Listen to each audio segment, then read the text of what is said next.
मैंने परसों भी कहा था कि भारतीय जनता पार्टी पिछड़े वर्ग को कभी हक और अधिकार नहीं दिलाएगी। वो सिर्फ इनके नाम पे ठेकेदार बिठा देगी। पहले उमा जी के नाम पे सरकार को लेके आए, बाद में इन्होंने बाबूलाल गौर जी को पिछड़े वर्ग के बिठाया, उसके बाद इन्होंने शिवराज जी को बिठाया जो उनके द्वारा लगभग 18 साल सरकार चलवाई। इसके बाद में आप देखेंगे तो मोहन जी को बिठा दिया पिछड़ों का सभी का ठेकेदार बना के, और कहा कि हम आरक्षण को डंके की चोट पे देंगे। अभी सुप्रीम कोर्ट में मामला चल रहा था, डे टू डे सुनवाई होनी थी 22 तारीख से, लेकिन उन्होंने बहाना लिया गया कि अभी 15,000 पेज हैं, इनको पढ़ने में समय लगेगा। उसके नाम पे इन्होंने क्या किया, उसके नाम पे इन्होंने क्या किया कि जो समय लिया इन्होंने, उस समय के बाद में आज 8 तारीख, कल की 8 तारीख लगाई। आज 8 तारीख में जब सुनवाई हुई उसकी, तो कह दिया कि इस केस को जबलपुर में ट्रांसफ़र किया जाए या यहाँ सुना जाए। और इन्होंने एक नई कमेटी भी बनाई है सरकार की तरफ से, जो वकील समाजवादी पार्टी ने दिया या ओबीसी महासभा ने किया, उन वकीलों को भी ये चेंज करना चाहते हैं, क्योंकि भारतीय जनता पार्टी कभी भी पीड़े की तैसी नहीं रही है। ना वो पिछड़े वर्ग की तैसी है, ना दलितों की तैसी है, ना ही हमारे आदिवासियों की तैसी है, ना ही अल्पसंख्यक भाइयों की तैसी है। तो ये सिर्फ पार्टी जनता को गुमराह करना चाहती है। समाजवादी पार्टी की मांग है कि जागिए पिछड़े, क्योंकि आपके नाम पे किसी को ठेकेदारी दे दी जाती है, लेकिन आपको हक कभी नहीं दिया जाएगा। आपको हक केवल समाजवादी पार्टी में मिलेगा। और समाजवादी पार्टी की कमान मानी राष्ट्रीय अध्यक्ष अखिलेश यादव जी के पास है, जिन्होंने भारतीय जनता पार्टी के ऊपर में धूल चटाई है।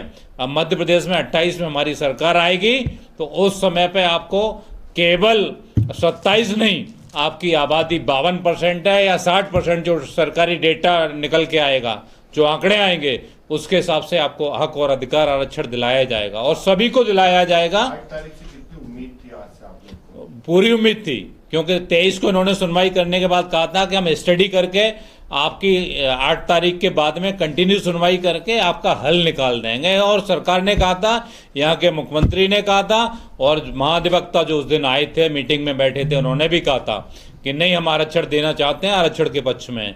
लेकिन ये बेईमान सरकार है, मैं फिर कहना चाहता हूं, इसके लिए बड़ा आंदोलन होगा मध्य प्रदेश में। और मैं आह्वान करता हूं सभी ओबीसी भाइयों के लोगों से, सभी पिछड़ों से, सभी दलित से, सभी आदिवासियों से, सभी अल्पसंख्यकों से कि आप आइए मैदान में। और सरकार अगर राजी से नहीं देगी तो आंदोलन की जरूरत से अगर देगी तो आंदोलन हम लोग करेंगे, चाहे मध्य प्रदेश की विधानसभा घेरनी पड़े, चाहे सीएम हाउस का घेराव करना पड़े। और नवंबर में शीतकालीन सत्र चालू होने वाला है, जिसमें हमारे जो प्रेशर शिविर हुआ था अभी समाजवादी पार्टी का, जिसमें माननीय धर्मेंद्र यादव जी आए हुए थे सांसद आजमगढ़ से।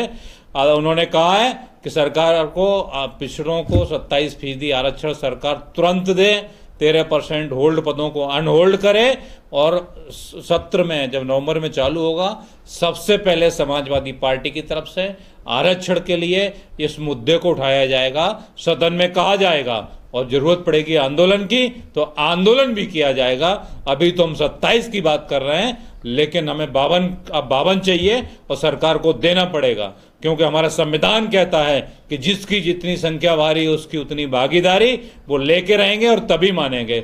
मध्य प्रदेश के लोग अब बेवकूफ नहीं है, जाग चुके हैं। आज मैं आह्वान करता हूं, कल से आप देखिए पूरे मध्य प्रदेश में सारे ओबीसी के जितने संगठन हमारे चल रहे हैं, सारे दलित भाई, सारे आदिवासी भाई, सब लोग आइए मैदान में, और सरकार से 2-2 हाथ करते हैं, लेकिन आरक्षण हम लेके रहेंगे, हक अधिकार लेके रहेंगे। सर, सर्वदलीय बैठक भी बुलाई थी, आप सभी भी पहुंचे थे, लेकिन इसके बाद भी अब इस तरह का रुख क्यों अपना रहे हैं? आज जो वकीलों का वहां रुख था वो सीधा टालने वाला था। उनका वो सिर्फ केस कोर्ट क्या किया जाए, वहां का जज पूछ रहा है वकीलों से। कुछ जो वकील हैं जो आरक्षण को नहीं देना चाहते हैं, वो कह रहे हैं कि अभी इसको केस को जबलपुर ट्रांसफर किया जाए।